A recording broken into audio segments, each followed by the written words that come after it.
ચામુંડમાનો ઇતિહાસ અતિ પૌરાણિક અને પાવનકારી છે. મા ચામુંડા એ સપ્તમાતૃકા પૈકીના એક અને 64 અવતારોમાં મુખ્ય ગણાય છે. જે વર્ષો જૂની પૌરાણિક કથા ચંડ-મુંડ રાક્ષસોના વધ સાથે સંકળાયેલી છે.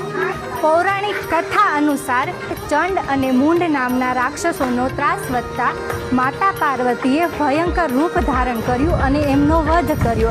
ત્યારથી માનું નામ ચામુંડા પડ્યું. એમનું મુખ્ય સ્થાનક ચોટીલા ડુંગર પર બિરાજમાન છે. આ પ્રદેશ પહેલા પાંચાળ તરીકે જાણીતો હતો.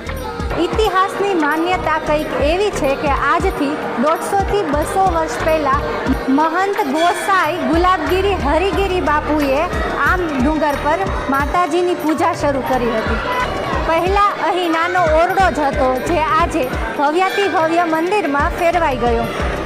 જ્યારે યુદ્ધ કરવા જવું હોય ને ત્યારે બધાને સેનાની જરૂર પડે, પણ જે દી મહિષાસુરને મારવા જવું હતું ને ત્યારે સિંહની સવારીએ એકલી નીકળી પડી હતી મા ચામુંડા. માના દર્શન કરવા માટે આશરે 600 થી 35 પગથિયાં ચડવા પડે છે.